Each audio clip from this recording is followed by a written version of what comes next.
నాతో చెప్పగా ఆ ఆ దానియేలు, భయపడకము, నీవు తెలుసుకోవాలని నీ మనస్సును అప్పగించి దేవుని ఎదుట నిన్ను తగ్గించుకొనిన ఆ మొదటి దినమును మొదలుకొని గనుక నీ మాటను బట్టి నేను వచ్చి తిని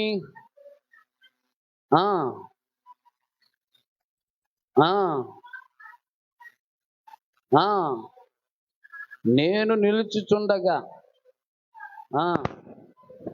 మికానియేలు అను ఒకడు నాకు సహాయం చేశాను. చిన్న ప్రార్థన చేసుకుందాం. జీవము కలిగిన మా తండ్రి, పరిశుద్ధుడా, నీ కొందనాలు, స్తోత్రాలు ప్రభువా.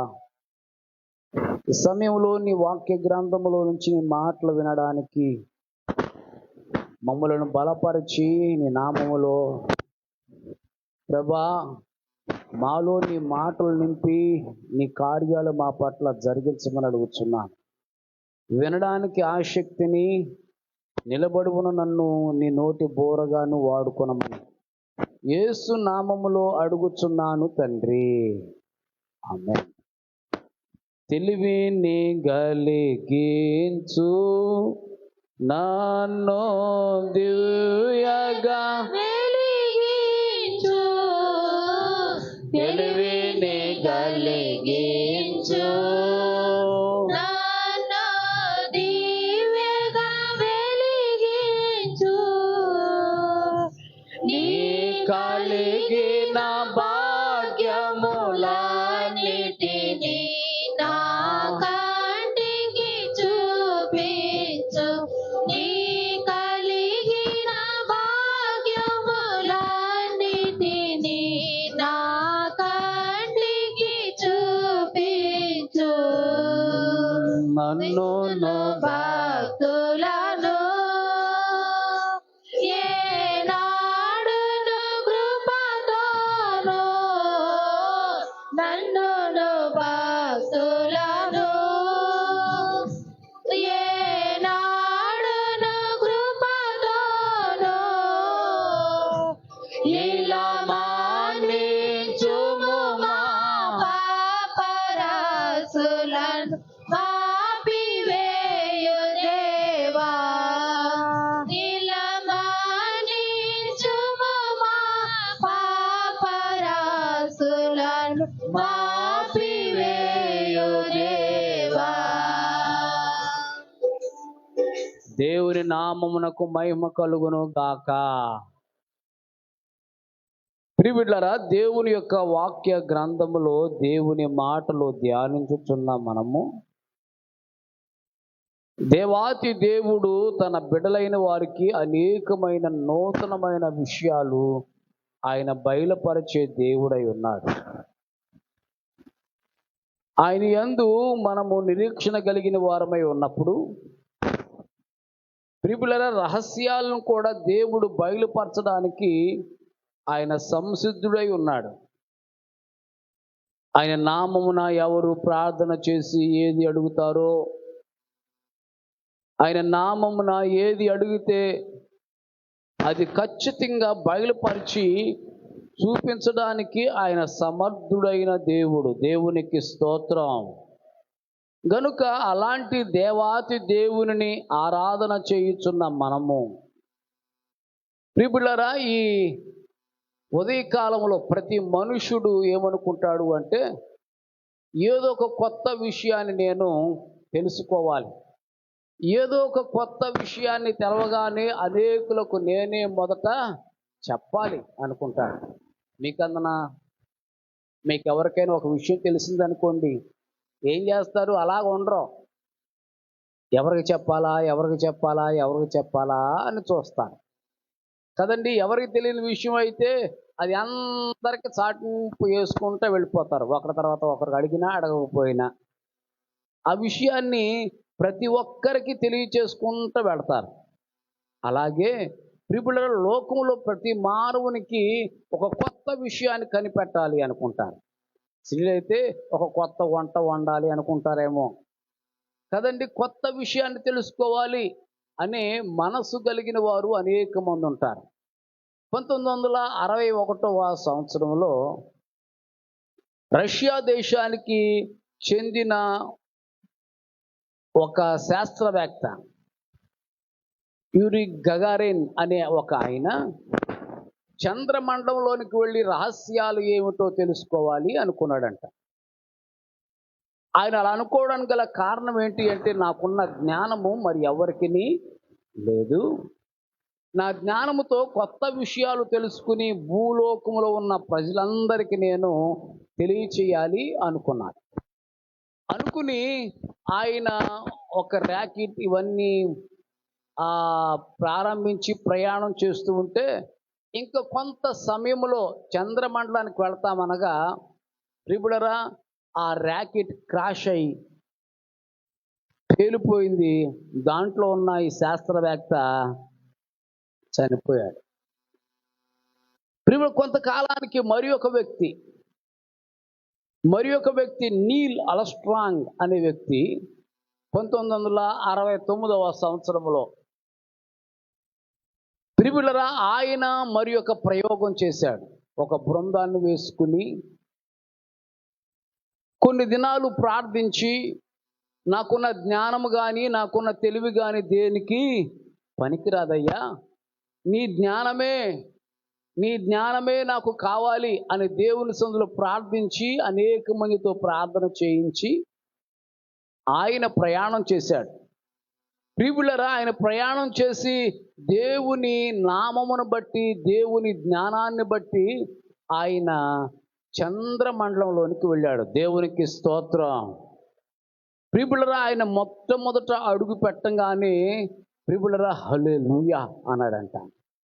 ప్రియులరా ఆయన మొట్టమొదట తనతో తీసుకుని వెళ్ళిన పుస్తకం వేద గ్రంథాలు ఏంటి అని ఆలోచన చేస్తే బైబిల్ గ్రంథం తీసుకుని మొదట అడుగు పెట్టి మొదటి మాట ప్రియులరా దేవునికి మహిమ కలిగేలాగా హల్లెలూయా అనే మాటను ఆయన పలికి ఆ చంద్రమండలం పైన అడుగు పెట్టాడంట. అంటే లోకములో ప్రతి మనిషి ప్రతి మానవుడు ఏదో ఒక రహస్యాన్ని తెలుసుకుని మనుషులకు బయలుపరచాలి అనుకుంటాడు. రహస్యాలు తెలుసుకుని ఏదో ఒక రహస్యము నేనే ఇది తెలుసుకున్న మొట్టమొదట అన్నట్టుగా ప్రతి మానవుడు ఏదో ఒక రహస్యాన్ని తెలుసుకోవడానికి ప్రయత్నాలు చేస్తాడు. ఎన్నో ప్రయత్నాలు చేస్తూ ప్రియులారా ఆ ప్రయత్నాల్లో మర్మమైన విషయాలు అరే నీకు తెలవదు నాకు తెలిసినంత అన్నట్టుగా చాలామంది చెబుతూ ఉంటారు. కానీ దేవుని జ్ఞానము మర్మమైనదంట. ఎలాంటిది అంటే దేవుని జ్ఞానము తెలుసుకోవడం మనుషులకు సాధ్యమైనది కాదు. మనుషులు ఎవరు, దేవుడు ఎలాంటిది, దేవుని జ్ఞానం ఎలాంటిది అని తెలుసుకోవడం ఎవడి వల్ల అయ్యే పని కాదు. ఆ మధ్య కూడా భూమి ఎప్పుడు పుట్టిందో తెలుసుకోవడానికి చాలా ప్రయత్నాలు చేశారు, కానీ ఎవరి వల్ల కాలేదు. దేవుని జ్ఞానము అమితమైనది, దానికి హద్దులు లేవు. దాన్ని తెలుసుకోవడం వల్ల దాన్ని తెలుసుకోవడం ఎవరి వల్ల అయ్యే పని కాదు. కనుక అందుకని కొరింథీ పత్రికలో చెప్తున్న మాట 2వ అధ్యాయం 7వ వచనంలో దేవుని జ్ఞానము మర్మమైనది అని. ప్రియులారా యేసుక్రీస్తు మర్మమైన వాడు, మనుషులకు అర్థమయ్యేవాడు కాదు. ప్రియులారా సంఘము కూడా ఒక మర్మము. సంఘము కూడా ఏంటంట అంటే మన సంఘము కూడా ఒక మర్మమైన సంఘం. ఈ లోకంలో జీవిస్తున్న ఈ సంఘమే ఎప్పుడు మారిపోద్దో, ఎప్పుడు ఎత్తబడుతుందో, ఎవరు ఎత్తబడతారో ఇదంతా ఒక పెద్ద రహస్యం. ఎవరు ఎత్తబడతారో తెలియదు, ఎవరు ప్రభు యొద్ద ఉంటారో తెలియదు, ఎవరు ప్రభు పక్కన కూర్చుంటారో ఎవరికి తెలియదు. గనుక ఇది ఒక మర్మం.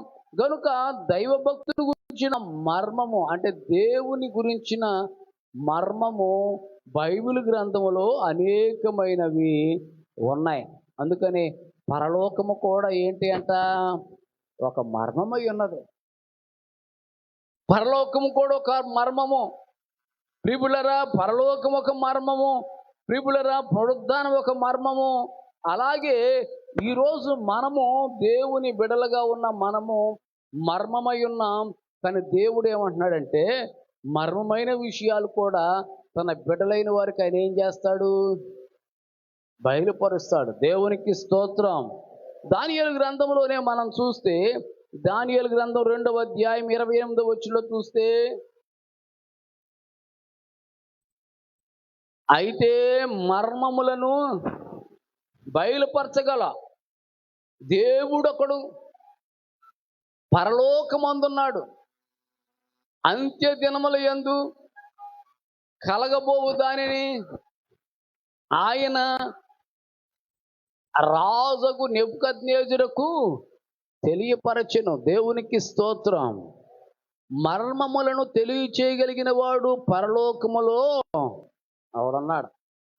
ఎవరైనా అమ్మా, ఎవరు పరలోకంలో ఉన్నవారు? ఎవరు? సరి చెప్పండి ఒకసారి. ఏసా.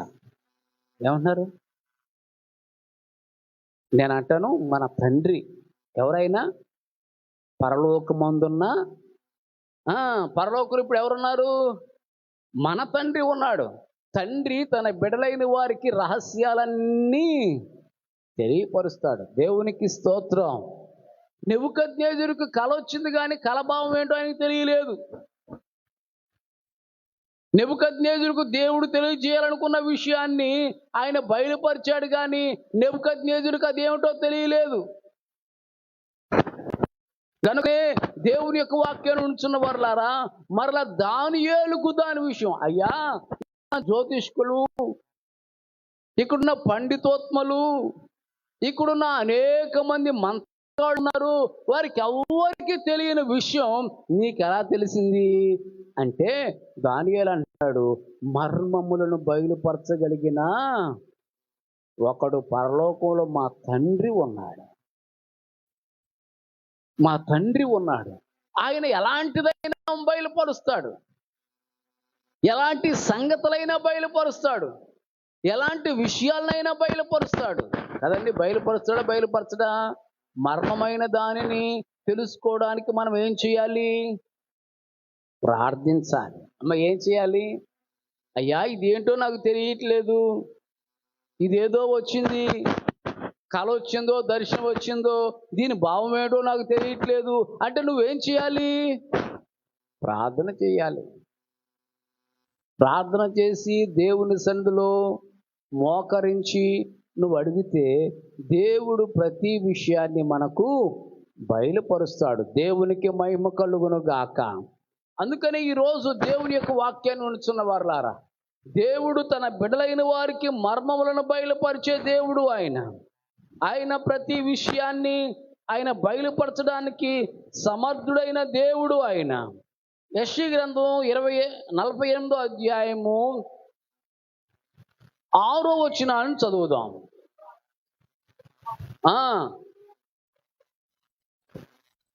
చదువుగా. తెలియని మరుగైన కొత్త సంగతులను నేను నీకు ఏం చేస్తాను? తెలియజేస్తాను. తెలియని మరుగైన విషయాలు, మర్మమైన విషయాలు, కొత్త విషయాలు నేను ఏం చేస్తాను? తెలియజేస్తాను. దేవుడు తెలియజేసే దేవుడు తన బిడ్డలైన వారికి తెలియకుండా దేన్ని మరుగు. గనుక ప్రతి విషయాన్ని మరుగు చేయకుండా మాట్లాడే దేవుడు. ఇంకా ఏం చేస్తాడు? దానియేలు గ్రంథం 10వ అధ్యాయం 11వ వచనాన్ని చదువుతాం. దానియేలు, నీవు నాకు బహుప్రియుడు గనుక నువ్వు లేచి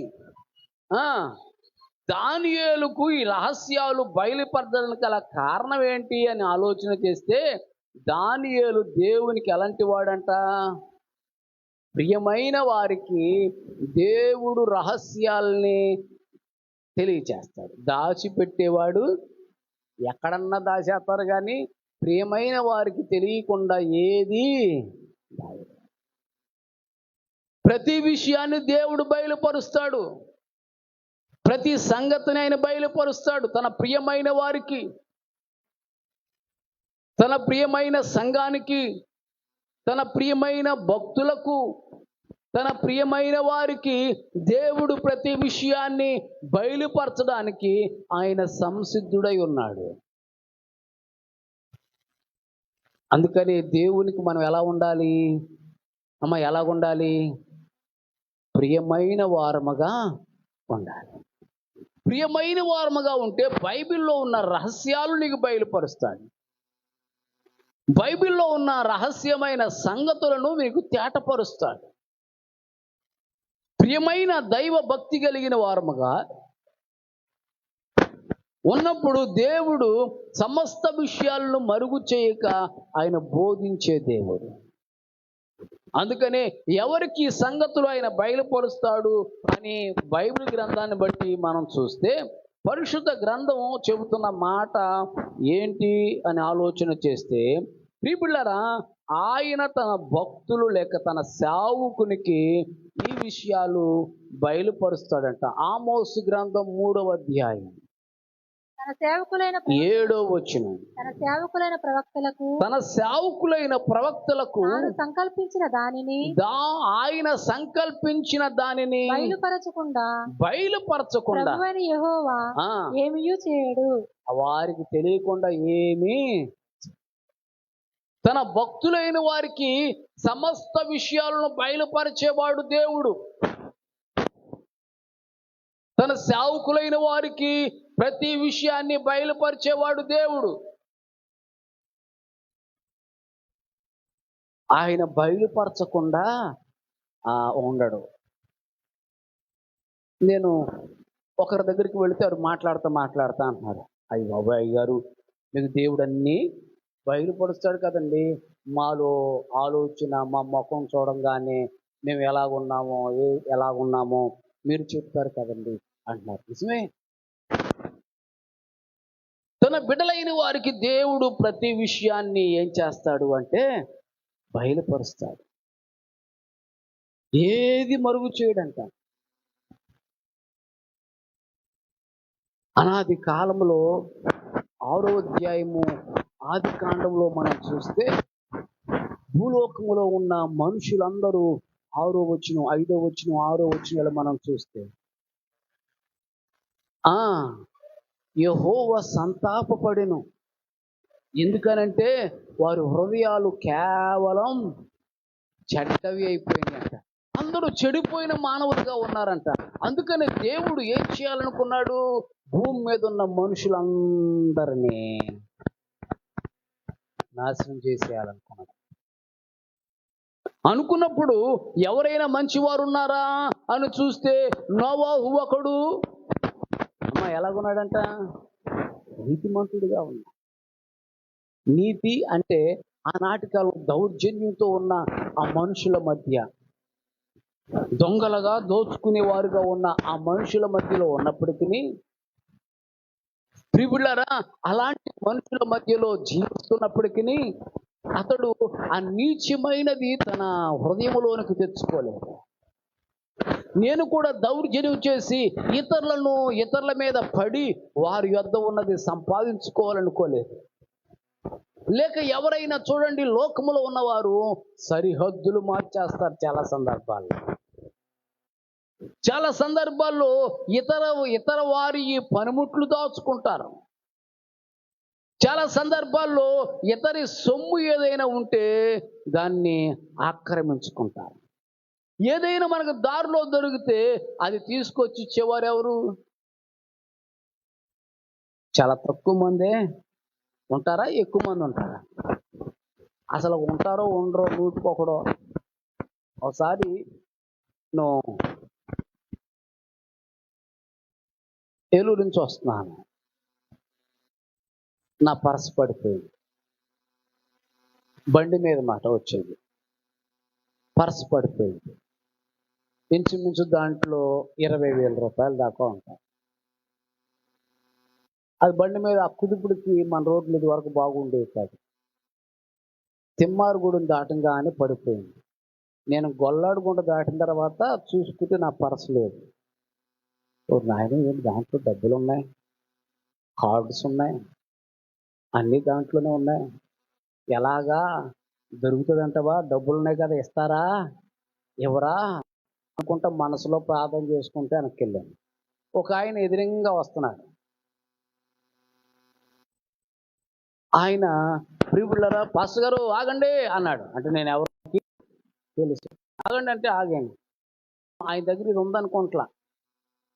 ఆగండి అనగానే, ఇదిగో మీ పర్స్ దొరికిందండి అన్నాడు. నా పర్సా? మీకు ఎలా తెలుసు అంటే, దాంట్లో నా ఫోటో ఉంది. వెంటనే తీసుకొచ్చి ఇచ్చాడు. నేను అనుకున్నాను, అయ్యా ఇది కాబట్టి వేరే వాళ్ళు అయితే ఎవరు డబ్బులు తీసుకుని పర్సన్ దూరంగా గట్టేసేవాళ్ళే. ఆయన మనూరు. ఆయన ఇప్పుడు చాలా మంది మైక్లో అప్పుడప్పుడు చెప్తూ ఉంటారు, ఏమండి పలానా ఊరు సెల్ ఫోన్ పోయింది. నేను చింతపాడులో చెప్తున్నారు, టచ్ ఫోన్ పోయిందండి, దొరికితే తీసుకొచ్చి ఇచ్చేయండి. ఇస్తాడా? పొద్దున మొదలెట్టాడు,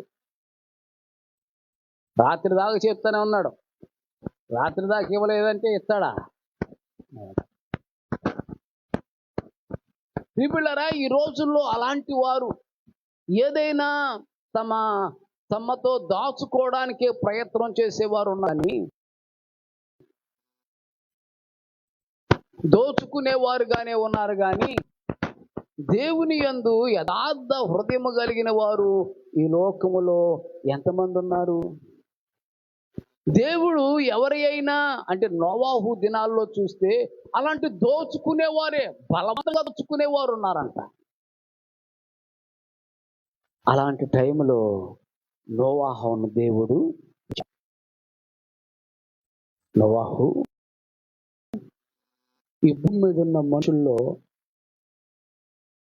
మాత్రమే నీతిమంతుడిగా నాకు కనబడుతున్నావు గనుక నువ్వు ఒక వాడ కట్టుకో.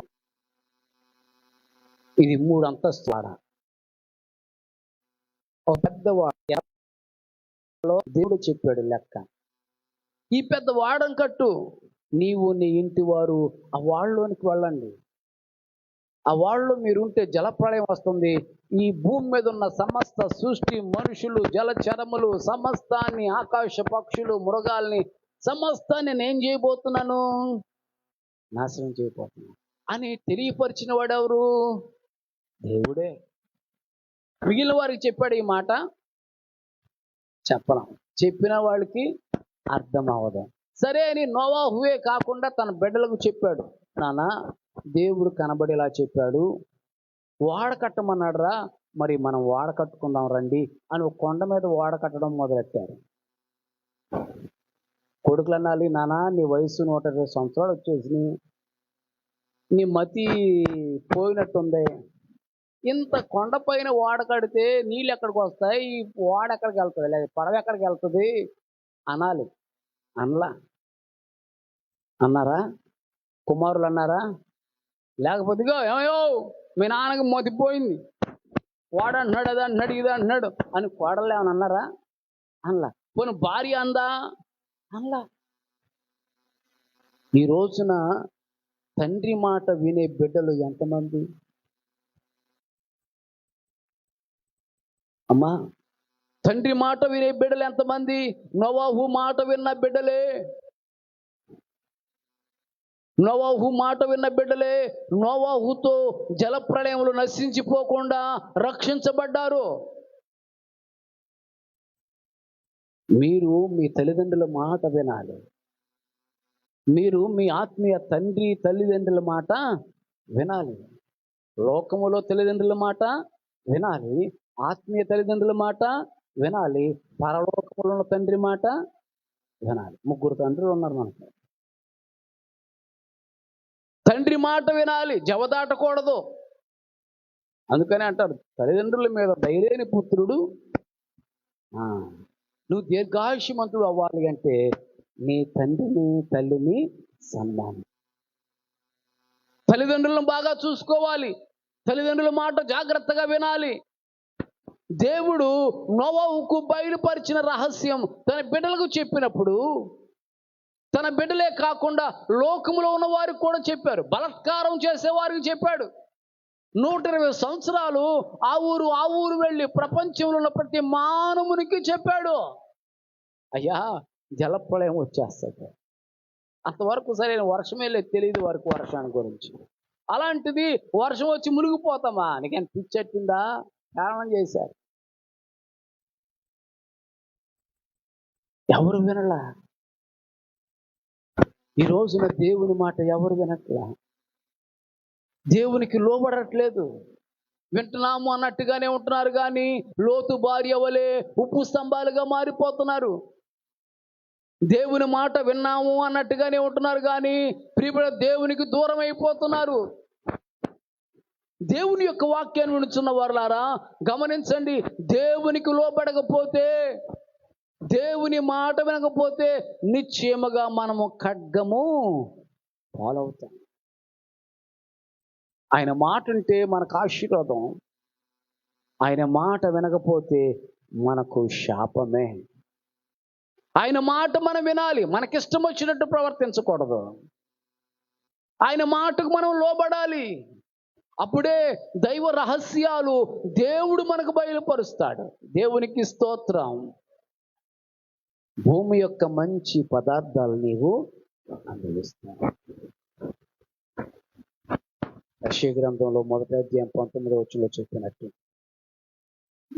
మీరు సమ్మతించిన మాట వినిన ఎడల మీరు భూమి యొక్క మంచి పదార్థాలను అనుభవిస్తారు. సమ్మతింపక తిరగబడిన ఎడల మీరు ఖడ్గం పాలైపోతారు. దేవుని యొక్క వాక్యం చెబుతున్న మాట. అందుకనే దేవుని మాట వినాలి, తల్లిదండ్రుల మాట వినాలి, దేవునికి లోబడాలి, తల్లిదండ్రులకు లోబడాలి, దేవుని మాట జాగ్రత్తగా గైకొనాలి.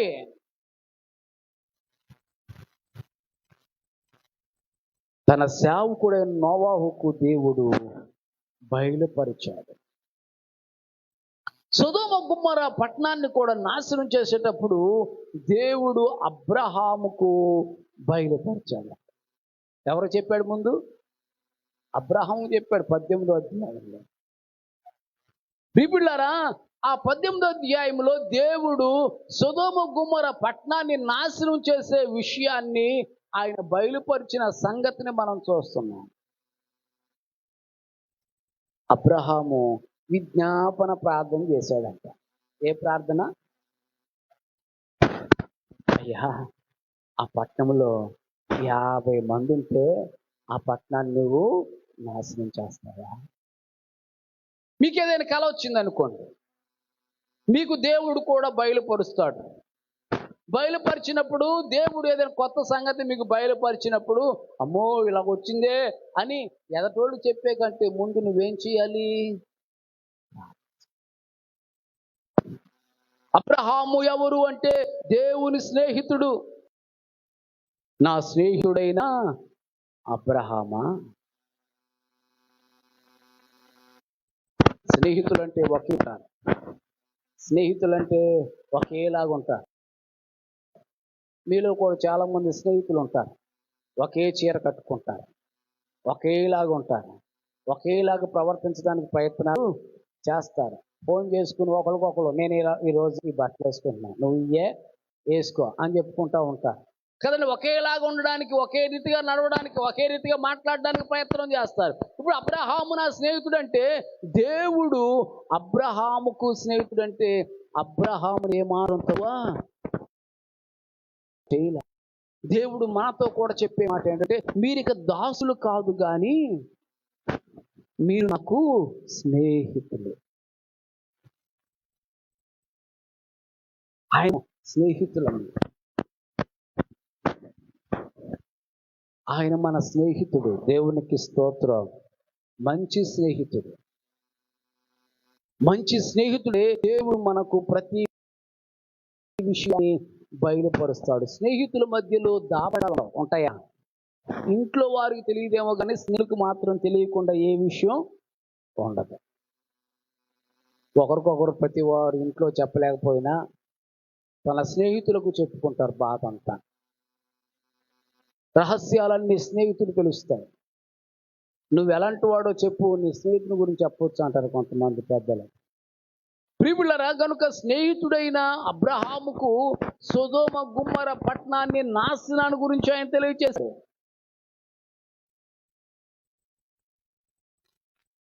అందుకనే ఆయన విజ్ఞాపన ప్రార్థన చేశారు ఆ పట్టణాల గురించి, తన సహోదరులు రక్షించుకోవడానికి, తనను వెంబడించిన లోతు కుటుంబాన్ని రక్షించడానికి. ప్రియులారా, మర్మములను ఆయన తన సేవకులైన వారికి బయలుపరుస్తాడు. మర్మమైన సంగతులు తన సేవకులైన వారికి ఆయన బయలుపరుస్తాడు.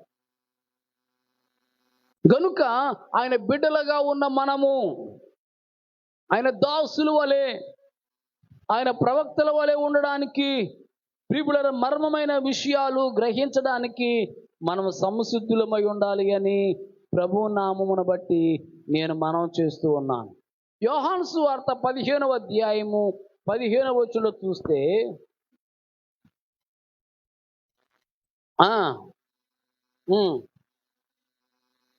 మిమ్ములను ఇక దాసులు అని పిలవక ఏం పిలుస్తాడంట ఆయన?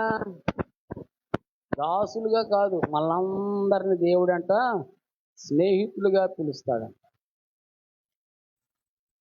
స్నేహితులైన వారికి దేవుడు దైవ రహస్యాలు బయలుపరుస్తాడు. రెండో విషయం ఏమిటి అంటే, ప్రియులారా, దేవుడు తన యందు భయభక్తులు కలిగిన వారికి దైవ రహస్యాల్ని బయలుపరుస్తాడు. కీర్తన గ్రంథం 25వ కీర్తన 14వ వచనాన్ని చదువుతాం.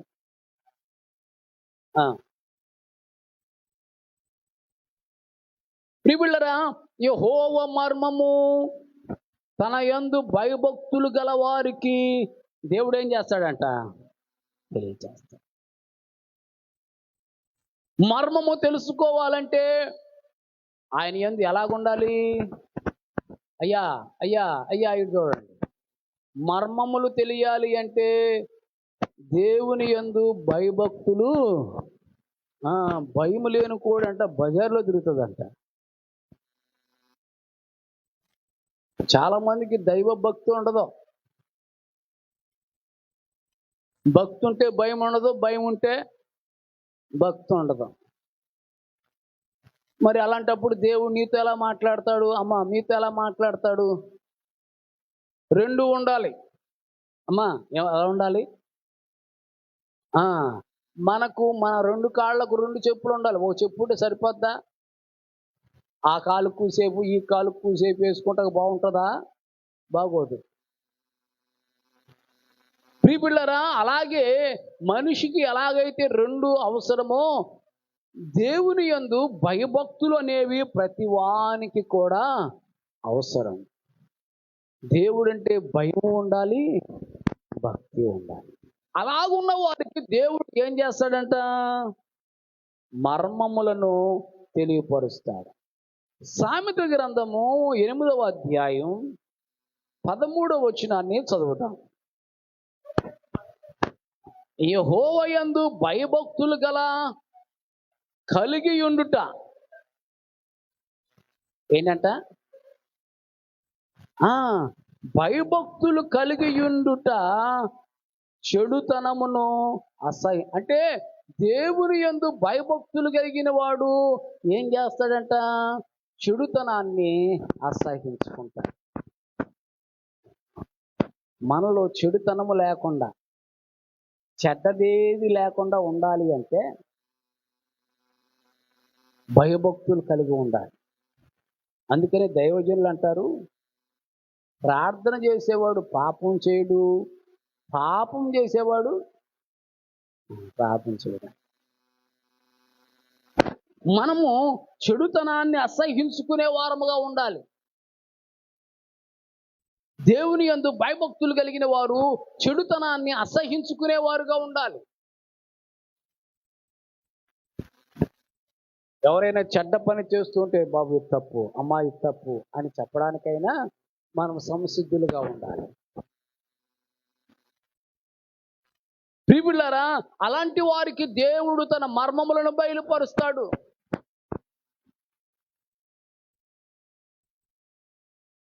మన శరీరంలో ఏది చెడ్డదాన్ని ఆస్వాదించదు అంటే ముక్కు. కన్ను చెడ్డదాన్ని చెప్పలేమ్మా, చూస్తుంది. చెవు అసలు మరీ ఎంటది, ఇది గుసగుసలాడతారు కొంత తెలుసా, అందుకని ఆటోమేటిక్ వెళ్ళిపోద్ది చెవు. వినపడకపోయినా ఉత్తప్పుడు వినపడుతుంది చెవు. ఎంత కేకేసినా వినపడదు, చెవిటోళ్ళలాగా ఉంటారు, వినపడినట్టే ఉంటారు. ఏదైనా రహస్యం చెప్పనే చెవులు ఆటోమేటిక్గా మూతిలో పెట్టేస్తారు తీసుకెళ్ళి. నోరు చెడ్డ మాటలు మాట్లాడుద్ది. మన కాలు చెడ్డ విషయాల కొరకు నడుస్తుంది. కానీ ముక్కండి చెడ్డ వాసన రాగానే అస్సలకి ఇష్టపడదండి. ఇష్టపడుతుందా? ఇష్టపడదు. చెడుతనాన్ని అసహించుకునే వారముగా ఉండాలి. చెడుతనం మన ఇంట్లోనైనా మన ఒంట్లోనైనా ఉండడానికి వీల్లేదు. దేవునికి స్తోత్రం. పాపములో మరలా నన్ను పడకుండగా చేసి పాపములో మరలా నన్ను పడకుండగా చేసి ఆది పరిశుద్ధమైన రేఖల నీడను కాపాడు. ఆది పరిశుద్ధమైన రేఖల నీడను కాపాడు. నారము నా తనువు నా ప్రాణము దైవాత్మారము. నా తనువు నా ప్రాణము నా జీవమంతయు నీతో నిండా చేరి వసింపుము. నా జీవమంతయు నీతో నిండా చేరి వసింపుము. ప్రియులారా, కనుక దేవుని యొక్క నామములో చెడుతనాన్ని అసహించుకునే వారే ఎవరు అంటే దేవుని యందు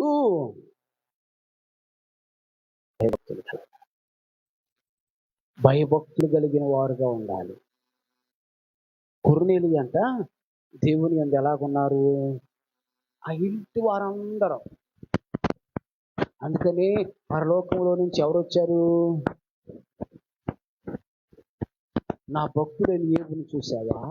అక్కడ ఎలాంటి వాడంటే దేవుని యందు భయభక్తులు. దేవుని యందు భయభక్తులు కలిగిన వారికి దైవ రహస్యాలు తెలియజేసేవాడు దేవుడు.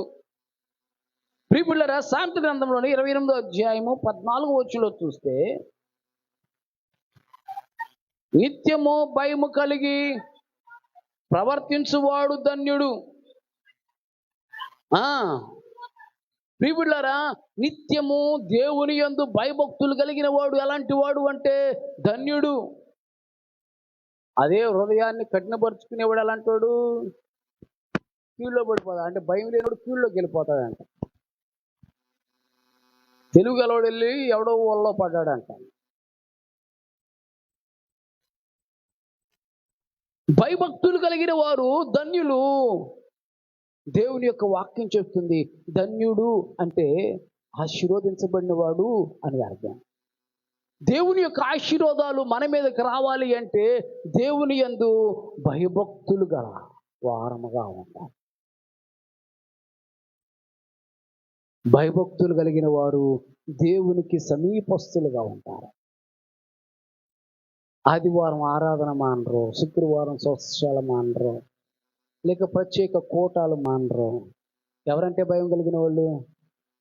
నీకెంత వచ్చినా, నీకేది కలిగినా, కోట్ల రూపాయల ఆస్తి వచ్చినా,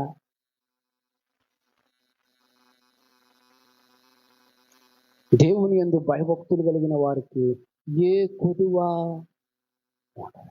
దేవునికి స్తోత్రం. హల్లెలూయా. ఏ కొదువా ఉండదండి. మా జీవితాల్లో దేవుడు ఆ కార్యాలు చేస్తున్నాడు, మేము చూస్తున్నాం.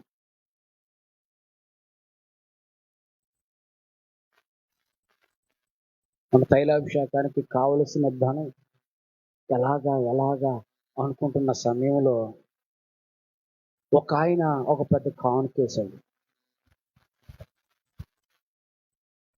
కానుకిచ్చారు ఇంచుమించు 48,000. దేవుని యొక్క కార్యాలు చేయాలి అంటే మళ్ళీ ఉపవాస కోటాలు ఉన్నాయి, 3 ఊర్లో పెట్టాలి, ఎలాగా అనుకుంటున్న టైంలో నిన్న ఒకరు వచ్చి మళ్ళీ ఒక పెద్ద కానుకిచ్చాడు.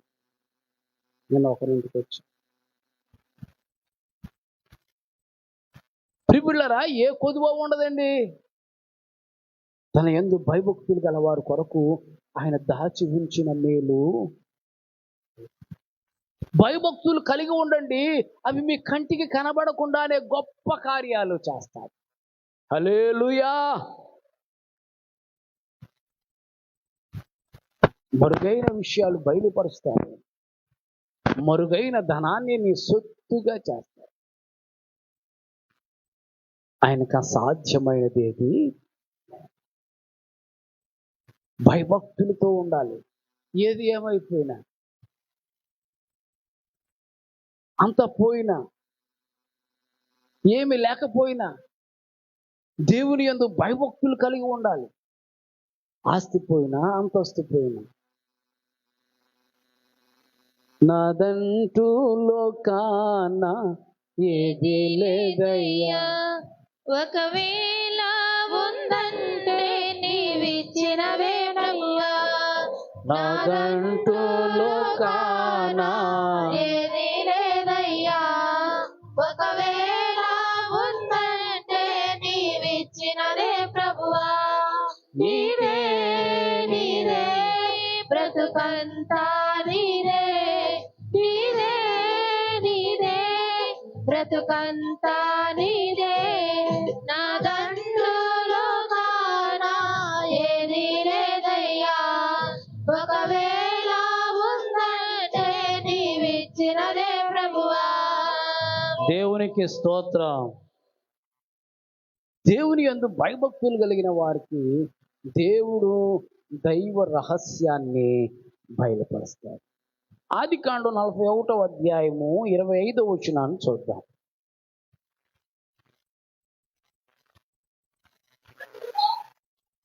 అందుకు యోసేపు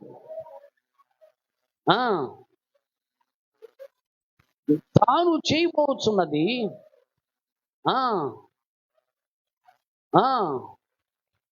7 సంవత్సరములు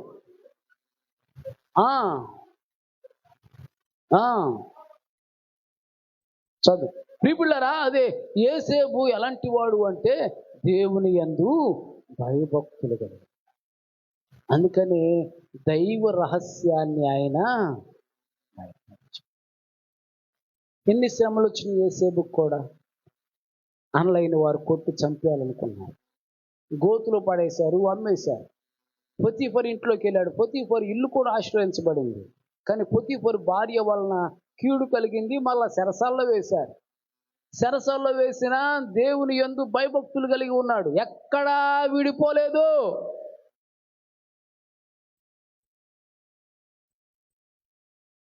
అయ్యా, నీకు నీ యందు ఎంత భయభక్తులతో ఉంటే, నీ దర్శన భాగ్యాన్ని నేను చూస్తూ ఉంటే, నా అన్నలతో కొట్టించావు, సావు కొట్టావు, పొతీఫరు ఇంట్లోకి వస్తే తన భార్య వల్ల నాకు కీడు కలిగేలాగా చేసావు, మళ్ళీ చెరసాల్లో పడేసావు అని ఏ రోజు బాధపడలా. దేవుని యందు భయభక్తులు కలిగి ఉండడు చేత యోసేపుకు దేవుడు తోడై ఉన్నాడు. దేవుడు తోడై ఉన్నాడు అతనికి. అందుకనే ఆ దేశానికి ప్రధానమంత్రి అయిపోయాడు. రహస్యాలు బయలుపరిచాడు, రాబోతున్న విపత్తు, రాబోతున్న కరువు, రాబోతున్న భయంకరమైన సమస్య రాజుకు తెలియలేదు. తన యందు భయభక్తులు కలిగిన వారికి తెలిసిన విషయము మహాచక్రవర్తికే తెలియలేదు. లోక జ్ఞానులకు తెలియదు. దేవుని కార్యాలు, దేవుని మర్మాలు లోకస్తులకు తెలియదు. లోక జ్ఞాని ఏమాయను అన్నట్టు లోక జ్ఞానము దేవుని దృష్టికి వెర్రిది. అందుచేత దేవుని యందు భయభక్తులు కలిగి ఉంటే ఈ లోకములో ఉన్న పెద్దలకు తెలియని విషయాన్ని దేవుడు నీకు బయలుపరుస్తాడు. అందుకే నీలో ఏముండాలి? భయభక్తులు ఉండాలి. భయభక్తులు ఉండాలండి.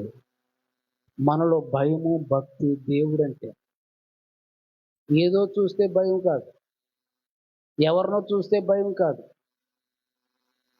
దేవుడంటే భయభక్తులు ఉండాలి. దేవుని వాక్యాన్ని గౌరవించాలి. దేవుని యొక్క మాటలు, దేవుని సేవకుల మాటలు గౌరవించాలి. విధేయతను చూపించాలి. భయభక్తులు కలిగి ఉండాలి. మీకున్న జ్ఞానం, లోక జ్ఞానం గొప్పదే అవ్వచ్చు, కానీ దైవ జ్ఞానం నీలో ఉందా? దైవ జ్ఞానాన్ని సంపాదించుకోండి. దైవ జ్ఞానాన్ని సంపాదిస్తే నువ్వు ఎవరి మీద తిరుగుబాటు చెయ్యు.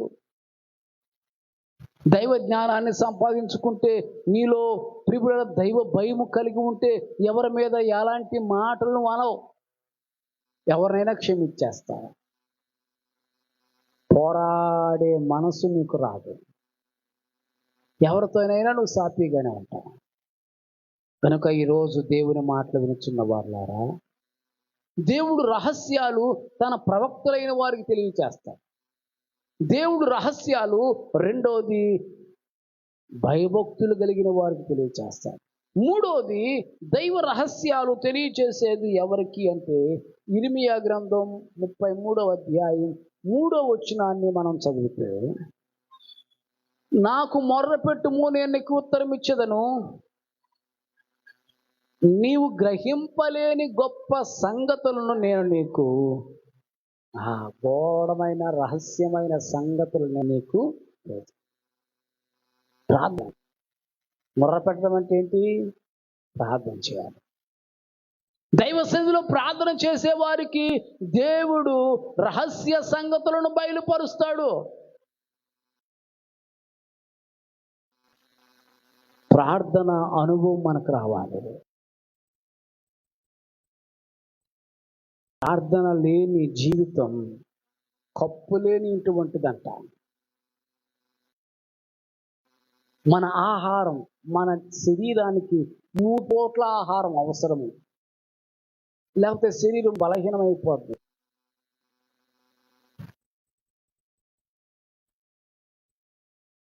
ఆత్మకు కూడా 3 పూట్ల ప్రార్థన అవసరం. ఆహారం లేకపోయినా పర్వాలేదంట. ప్రభు అంటున్నాడు, మనుషుడు వెట్టు వల్లనే కాదు కానీ నిజంగా నేను 20 రోజుల నుంచి నేను భోజనం చేయట్లా. ఈ రోజు ఇక్కడికి వస్తాను రాను అని అమ్మగారు భయపడిపోయింది. ఎలాగ రాలేదు. రాత్రి కూడా బాగోలే. రాత్రి 2 గంటలకు వచ్చి అమ్మగారు, ఎప్పటికప్పుడు రాత్రుల్లో అమ్మగారు పలకట్టా ఉంటారు, ఉన్నానా పోయానని. నిజమే. ఎప్పటికప్పుడే రాత్రి అంతా బలహీనత, రాత్రి అంతా చాలా కష్టంగా ఉంటుంది.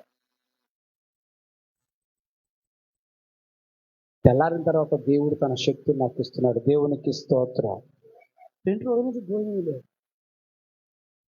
ఈరోజు ఇక్కడ నిలబడతానా, ఆరాధన చేస్తానా, చేయలేనా, ఏం చేద్దాం, కానీ ప్రార్థన చేసుకుంటూ వచ్చాను.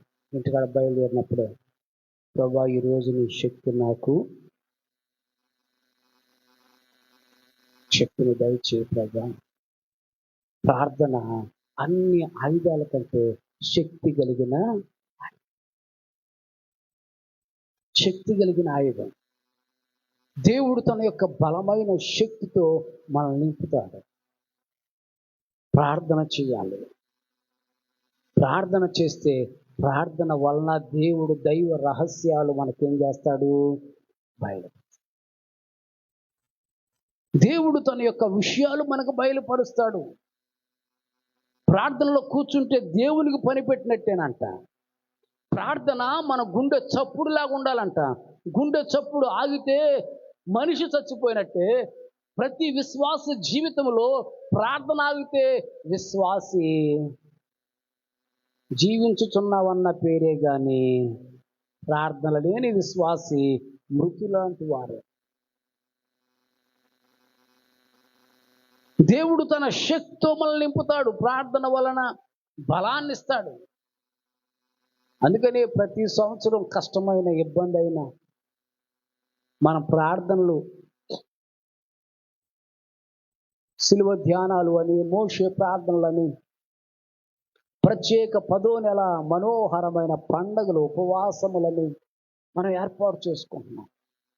ఎందుకనంటే ప్రార్థన ఆత్మకు బలం ఇస్తుంది. దేవునికి స్తోత్రం. దేనికి బలం? ఆత్మకు బలం. శరీరం, మాంసపు మొక్కలు శరీరానికి బలం ఇస్తే ఈ శరీరం కొంతకాలానికి లయం అయిపోద్ది. కానీ ఆత్మ బలము నిత్యము జీవిస్తుంది,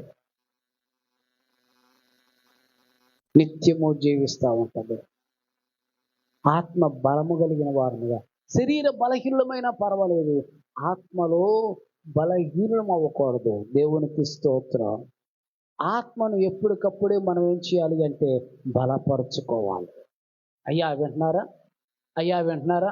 మందిరంలోకి వచ్చామంటే కాదు, మన ఆత్మ బలపడాలి. అమ్మా వింటున్నారా? వెనకున్నవారు, ముందున్నవారు, మన ఆత్మ బలపడాలి. అందుకే మనం ప్రార్థన చేయాలి. ప్రార్థన శక్తి నాకు నీ పరలోక అభిషేకం కావాలయా. ప్రార్థనా శక్తి నాకు కావాలయా. నీ పరలోక అభిషేకం కావాలయా. యేసయ్యా కావాలయ్యా. నీ ఆత్మ అభిషేకం కావాలయా. యేసయ్యా కావాలయ్యా. నీ ఆత్మ అభిషేకం కావాలయా. ప్రార్థనా శక్తి నాకు కావాలయా. నీ పరలోక అభిషేకం కావాలయా. దేవునికి స్తోత్రం. అందుకని మన జీవితంలో, మన కుటుంబంలో ఖచ్చితంగా ఏముండాలి? అయ్యా ఏముండాలి? అయ్యా మన కుటుంబాల్లో ఏముండాలండి? అది చేసుకుంటుందిలే, నేనేమో ఇంకోటి చేస్తాను అనకూడదు. పురుషులైన వారు ఖచ్చితంగా ప్రార్థనలో ఏకీభవించాలి. కుటుంబ ప్రార్థన చేయాలి. మీ గృహాల్లో ఒక చిన్న ప్రార్థన. కుటుంబము ఆశీర్వదించబడాలంటే మీరే కారణం. పురుషులే, కుటుంబంలో శాపం వచ్చిందంటే మీరే కారణం. కనుక మీ కుటుంబంలో ఖచ్చితంగా ఏముండాలి? ప్రార్థన ఉంటే దేవుడు తన సంగతులను బయలుపరుస్తాడు. సంఖ్యాకాండం 12వ అధ్యాయం 8వ వచనంలో చూస్తే, మోషేతో లేక మిరియాముతో దేవుడు మాట్లాడుతూ మోషే గురించి చెప్తున్నాడు. నేను గూఢ భావములతో కాదు, నేను దర్శనమిచ్చి ముఖాముఖిగా దేవునితో, మోషేతో నేను మాట్లాడు. ముఖాముఖిగా దేవుడు మాట్లాడతాడంట. అమ్మ అలాంటి మాట్లాడతాడు అనుకోకండి. దుర్మార్గుడైన సౌలుతో దేవుడు, సిలువలో భయంకరమైన దొంగతో యేసయ్య, మనతో దేవుడు మాట్లాడతాడు. మనతో దేవుడు మాట్లాడతాడు. దేవా నాకు కనబడు, నాతో దేవా అందరికి కనబడు. ఖచ్చితంగా మాట్లాడతాడు దేవుడు. ఆయన మాట్లాడే దేవుడు, మోగ దేవుడు కాదు. కథలని మెదలని దేవుడు కాదు. ఆయన దర్శనమిచ్చే దేవుడు. ముఖాముఖిగా మాట్లాడే దేవుడు ఆయన. కనుక ఎవరు ప్రార్థనలో ఉంటారో, ఎవరు ఆయన యందు మోకరించి ప్రభు వైపుకు చూస్తారో, ఆయన కొరకు కనిపెడతారో, దేవుడు వారితో మాట్లాడతాడు. వారితో మాట్లాడే దేవుడు ఆయన. ఖచ్చితంగా చేయబోయే సంగతుల గురించి, నీ కుటుంబాన్ని గురించి, జరగబోయే సంగతుల గురించి ఆయన మాట్లాడతాడు.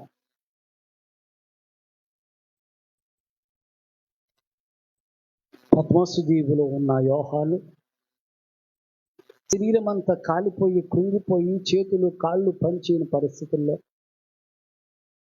ఇంకెందుకయ్యా అని మాట్లాడు ప్రార్థన చేస్తూ ఉంటే దేవుని యొక్క దర్శనం ఆయనకి కనబడింది. దేవుడు మాట్లాడాడు, దేవుడు కనబడ్డాడు. ఈరోజు నీతోనూ దేవుడు మాట్లాడే దేవుడు ఆయన. అన్ని సమయాల్లో, అన్ని సందర్భాల్లో, ప్రతి సమయంలో నీకు జవాబునిచ్చే దేవుడు ఆయన. నీ కుటుంబంలో శోధన ఉందా? నీకు అక్కర్లున్నాయా? నీకు తెలిసిన విషయం ఏదైనా ఉందా? దాని విషయంలో దేవుని సన్నిధిలో నువ్వు మోకరించి ప్రార్థన చేస్తే దేవుడు దానికి జవాబునిచ్చే, నాకు మొర్ర పెట్టండి నేను మీకు ఇస్తాను అంటే జవాబిస్తాడు. మీరు అడిగిన ప్రతి దానికి ఆయన జవాబిస్తాడు. ఇచ్చే దేవుడు ఆయన. గనుకనే దైవ రహస్యాలు తెలియచేసేవాడు. ప్రార్థించే వారికి ఆయన తెలియచేస్తాడు. దైవ సంగతులు తెలియచేసే దేవుడు ఆయన. రహస్యాలు మరుగుపరిచేవాడు కాదు. తన యందు భయభక్తులు కలిగిన వారికి, తన సేవకులకు, ప్రార్థించే వారికి ఆయన బయలుపరిచే దేవుడు. ఆ బయలుపరిచే దేవుడి యందు నమ్మకముగా మనం ఉన్నప్పుడు దేవుడు గొప్ప కార్యాలు మన జీవితంలో చేస్తాడు.